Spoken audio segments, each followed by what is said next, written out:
श्री हरिवंश महाराज जी, कोटि कोटि नमन। महाराज जी, भगवान की भक्ति करते हैं तो बहुत ही अच्छे भाव प्रकट होते हैं और आंखों से आंसू भी आने लगते हैं, मन बहुत रोता है। भक्ति करते करते सभी बुरी आदतें छूट गई, जैसे मदिरा, सिगरेट, डंडा सब छूट गया, पर इस शरीर से वासना खत्म नहीं हो रही, जिससे बहुत मुझे कष्ट होता है और भक्ति में बाधा आती है। ये बहुत ऊंचे तक जाती है। जो काम वासना है ना, ये छोटी मोटी हस्ती नहीं है, बहुत बड़ा शत्रु है। ये बहुत ऊंचाई तक रहता है, बहुत वर्षों तक रहता है। जब तक भगवान का साक्षात्कार ना हो जाए तब तक ये रहता है। मतलब बहुत अच्छी साधना 20-50 वर्ष होने पर भी ये नष्ट नहीं होता, सूक्ष्म रहता है, तरंग की तरह।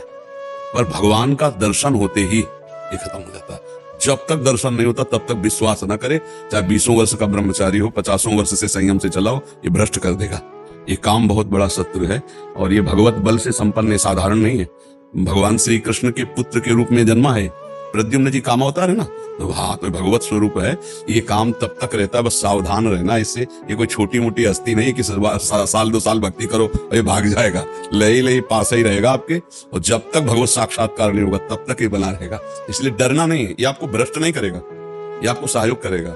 ये डरा डरा के आपको भगवान की शरण में पहुंचाएगा। जैसे छोटा बच्चा घर के बाहर खेल रहा हो पर कोई भय आ जाए तो माँ की तरफ दौड़ता है ना, ऐसे भक्त का एक आश्रय तो भगवान रहते हैं। जब काम आदि विकार सताएं तो भगवान को पुकारो, हे प्रभु हमारी रक्षा करो। और जहां तक हो सके शास्त्र आज्ञा में रहोगे तो कभी भ्रष्ट नहीं होगे। जैसे किसी माता बहन का किसी भी तरह से एकांत में जिससे हमारा भाव बिगड़ चुका है उससे, या जिससे भाव हमारा बिगड़ सकता है, ऐसे चांस न दिए जाए, फिर भगवान रक्षा नहीं करेंगे। ये भी बात ध्यान रखना।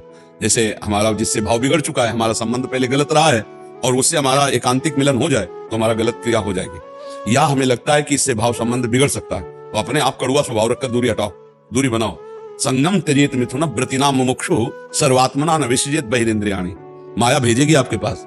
जब कोई भगवत प्राप्ति का लक्ष्य करेगा, चाहे स्त्री हो या पुरुष, माया इन्हीं दोषों के द्वारा उसे भ्रष्ट करने के लिए उसकी व्यवस्था पुष्ट करती है। लाखों में कोई एक ऐसा जो ये बात कि मुझे परमानंद प्रभु चाहिए, ना कि अब भोग, बहुत भोग लिया और बहुत देखा, ऐ मन अब नहीं गलत करेंगे, ऐसे जीता जाता है। तो धीरे धीरे धीरे धीरे संयोग न बनने पावे, क्रिया न बनने पावे।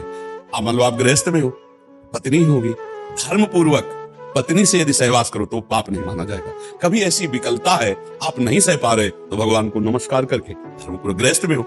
लेकिन पराई माता बहन का अवसर भी आवे तो भी ये बस ये कि आप हम प्राण त्याग सकते हैं, लेकिन हम गलत आचरण नहीं कर सकते। बहुत बार प्रभु ऐसा हुआ, पर मुझे ऐसा अंदर से आवाज आया, नहीं भगवान परीक्षा ले रहा है। हाँ, यही बात रखना चाहिए। यही बात अलग अलग तरह से लालच दे रहा है कि ये करेगा या नहीं करेगा, देखता हूँ मैं। तो उस समय भगवान की यही बात अगर दिमाग में रखोगे कि मेरी परीक्षा हो रही तो आप पास हो जाओगे, फेल नहीं होगा। अगर आपने ये सोचा कि यार बढ़िया जुगाड़ बन गया है, खान पान व्यवस्था, जो भी भोग सामग्री, भगवान तो मिल ही जाएंगे, चलो इसे भोग लेते, बस फिर गया, फिर मिट्टिया में फिर बाद में जानते हो क्या ग्लानि कराएगा ये मन, यार अब तो भ्रष्ट ही हो गए, अब तो भगवान तो मिलना नहीं, तो यार जितना फिर मौज लो, मस्ती लो, ऐसे ऐसे मन सिखाता है। बड़ी मुश्किल से मिले।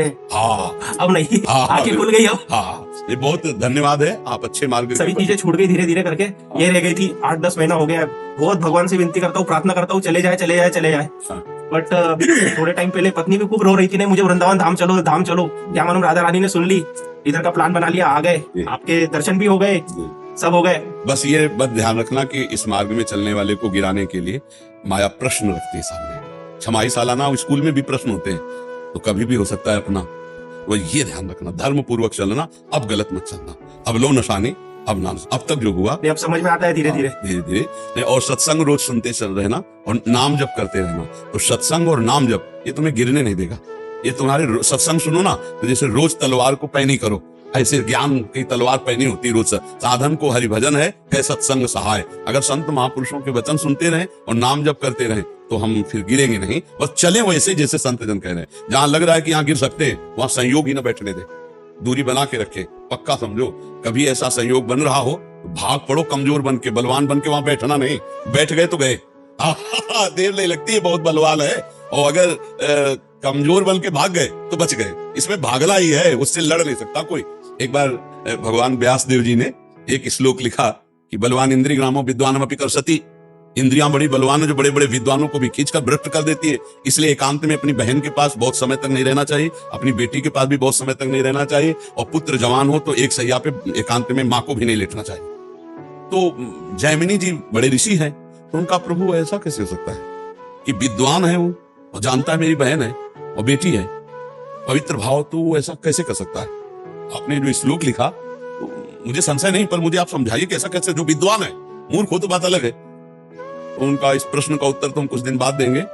हमें याद आ गया, हमको बद्री नारायण वाले आश्रम में जाना है। अभी उत्तर है उनके प्रश्न का। तो 10-15 दिन तुम संभालो आश्रम, सैकड़ों ब्रह्म ऋषि विद्यार्थी जन है।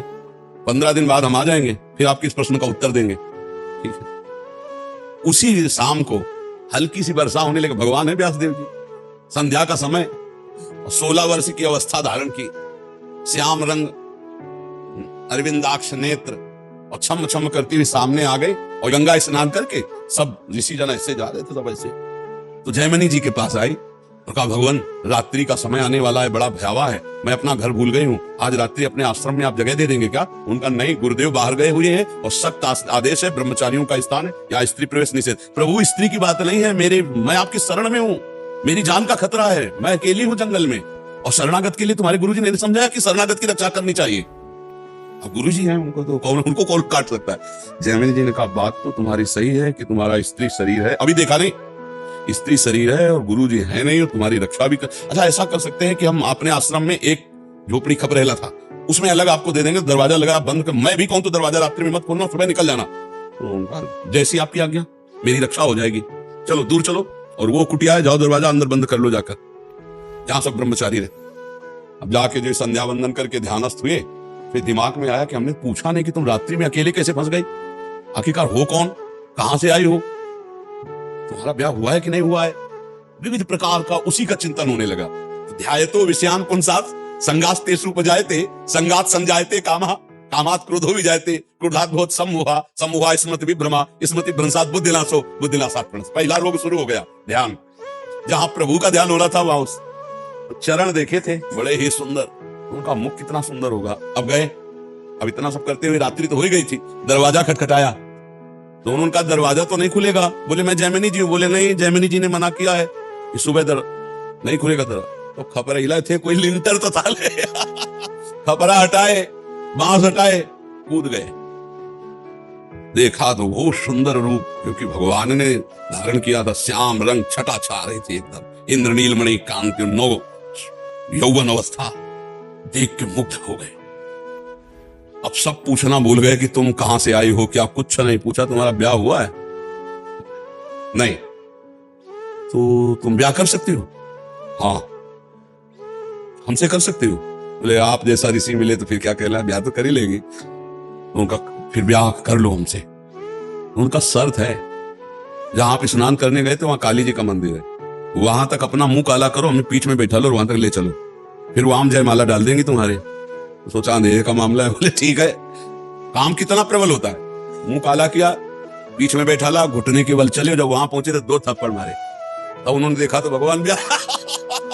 भगवान व्यासदेव जी ने कहा, श्लोक गलत है कि सही? बोले गुरुदेव सही है, क्योंकि इतने बड़े विद्वान जयमिनी ऋषि, तो बोले तुम्हारे लिए तो संपूर्ण जगत, जननी के भाव में देखो या बेटी के भाव में देखो या बहन के भाव में देखो, तुम्हारा भाव क्यों बदल गया? इस श्लोक में लिखा है कि गलत है। बोले गुरुदेव पक्का सही, अब कभी नहीं रहा। तो ये बात है कि बड़े बड़े विद्वानों की बुद्धि एकांत में संयोग प्राप्त करने के लिए भ्रष्ट हो जाती है, इसलिए बचना चाहिए, शास्त्र आज्ञा से चलना चाहिए। जी।